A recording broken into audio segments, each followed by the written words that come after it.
Milorad Dodik, jedan od 3 predsjednika Bosne i Hercegovine. Ovaj članak je izašao na portalu radiosarajevo.ba 14. septembra 2020. godine. Ovih slučajeva je bilo nekoliko zadnjih godina, ne znam ni sam koliko, ali ovaj najnoviji slučaj mi je bio zanimljiv iz par razloga. Ukratko radi se o tome da djeca, bošnjačka djeca koja pohađaju školu u Republici Srpskoj, uče bosanski jezik u školi, ali u svjedočanstvima koji dobiju ne piše bosanski, već piše bošnjački jezik. Bošnjački jezik ne postoji. Postoji bosanski jezik, znači po Ustavu Bosne i Hercegovine postoje 3 jezika, Bosnian, Serbian, Croatian. Originalni tekst Ustava Dejtonskog sporazuma je na engleskom jeziku. Ne piše Bosniak language, nego piše Bosnian language. Dakle, bosanski, srpski, hrvatski. Uglavnom, Dodik malo ismijava narod koji protestuje, znači roditelji koji protestuju, kaže da se bosanski na srpskom kaže i bošnjački. Pa mislim, to baš nije tako. Samim tim što su Bošnjaci dobili ime nakon rata, znači prestali su biti muslimani sa velikom M, već su postali Bošnjaci, nisu postali Bosanci kao nacija. Iz jednog jednostavnog razloga, a to je kad bi se nazvali Bosanci, to jednostavno ne bi prošlo kod bosanskih Srba i bosanskih Hrvata, ljudi koji ne žele da se nazivaju bosanskim Srbima, bosanskim Hrvatima. Dakle, kod njih to ne bi prošlo jer to bi bilo kao da muslimani svojataju Bosnu i Hercegovinu, kao da je samo njihova. Ne može se zvati Bosanac kao nacionalna odrednica. U redu, zvaćemo se onda Bošnjak, pošto to je jedan stari, drevni izraz. Ima, na primjer, jedno selo u Hrvatskoj, staro par stotina godina, zove se Bošnjaci. Ti ljudi su, dakle, došli iz Bosne, svi su katolici, došli su iz Bosne njihovi preci i znalo se da su tad Bošnjaci bili, selo im se zvalo Bošnjaci i zove se i dan danas Bošnjaci. I njima to ništa nije čudno. S tim da sada Bošnjak znači bosanski musliman kao narod. Da ne ulazim previše u tu priču o narodima i nacijama i na koji način se nacija stvori, šta znači narod, kako se veže narod sa jezikom. Jedan razlog osporavanju bosanskog jezika, to je u stvari osporavanje bosanskog naroda, to jest bošnjačkog naroda. Kao da su Bošnjaci, bosanski muslimani, ostaci kolonizatora ili su oni koji su konvertirali na islam tokom Osmanskog carstva. Uglavnom, osporavanje bosanskog jezika je na neki način osporavanje naroda bošnjačkog. Ali ovo najviše služi za zabavljanje širokih narodnih masa. Evo, na primjer, kako kaže Dodik, svaki jezik nosi ime po imenu naroda i da ne vidi zašto bi bošnjački jezik bio izuzetak. To zvuči u neku ruku logično. Ali opet u ovom slučaju pa stvarno nije. Jer se ne zove država Bošnja i Hercegovina, nego Bosna i Hercegovina. Isto tako u Ustavu države piše bosanski jezik kao jedan od 3 jezika. Dakle, tu ništa nije sporno. I ovo insistiranje na tome da je bosanski jezik u stvari bošnjački jezik, to je čisto zabavljanje naroda. Isto ovo kao što kaže bosanski se na srpskom kaže bošnjački. U Srbiji ljudi govore bosanski lonac za ono jelo. Bosanski Brod, Bosanska Krajina, Bosanska Gradiška.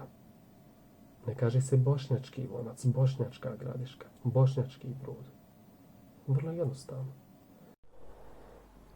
Evo, se zabavimo malo. Na bošnjačkom jeziku se Milorad Dodik kaže Milosmrad Dodik.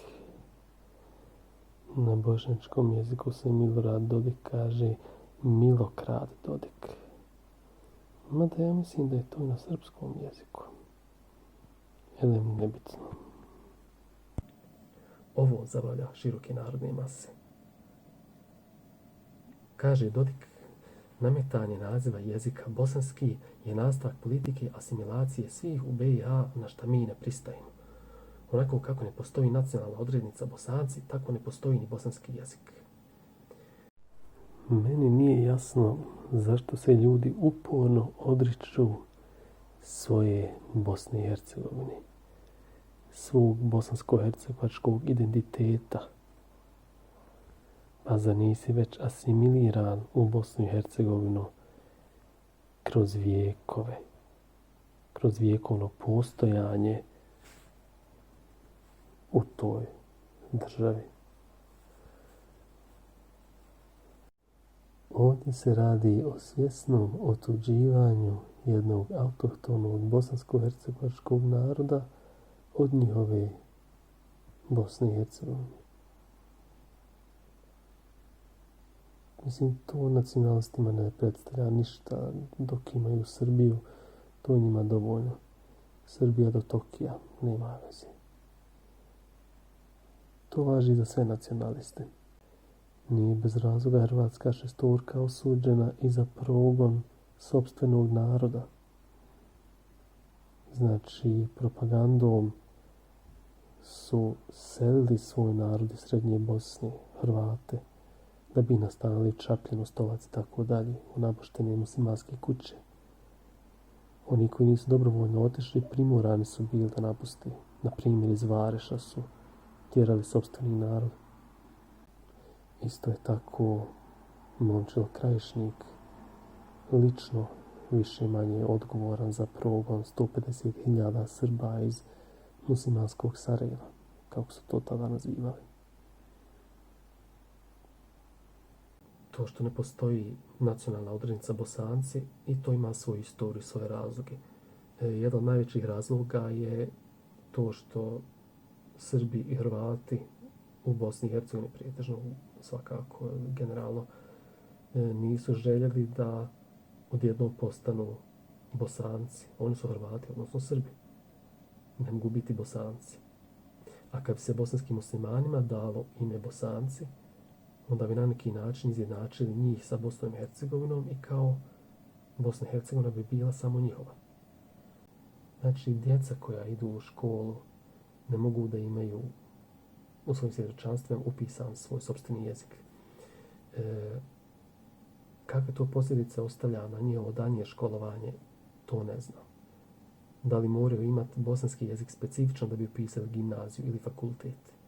Da li će im to što u svjedočanstvima piše bošnjački jezik, a ne bosanski, onemogućiti daljnje školovanje?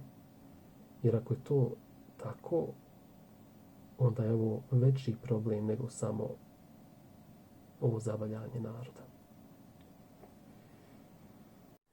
Nadrealisti su imali skeč o jezicima.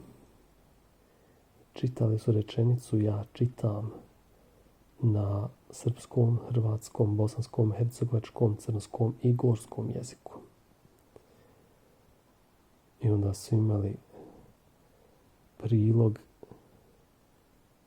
iz čajniča kao kupuje djevojka čaj. Ona govori srpski jezik, a momak koji govori hercegovački nije razumio. Pa je on nju pita, i čaj, jaja, da nisu jaja. Dakle, razumijemo se.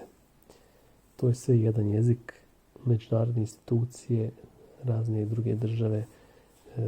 Mislim, većina evropskih država smatra taj bivši srpsko-hrvatski, odnosno hrvatsko-srpski jezik, odnosno srpski, hrvatski, bosanski, hercegovački, crnski i gorski. Te jezike smatra jednim jezikom. Iako ideš bilo koju instituciju u bilo kojoj državi Europske unije i ako tražiš prevodioca, dovešće osobu koja je iz bivše Jugoslavije i koja prevodi sve te jezike zato što je to jedan jezik. Ali kod nas jezik služi za mobilizaciju nacije.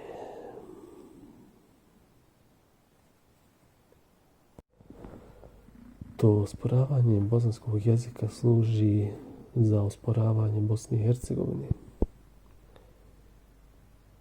I samim tim što Srbin ne može biti Bosanac ili Hrvat ne može biti Bosanac, pa ni Bošnjak ne može biti Bosanac.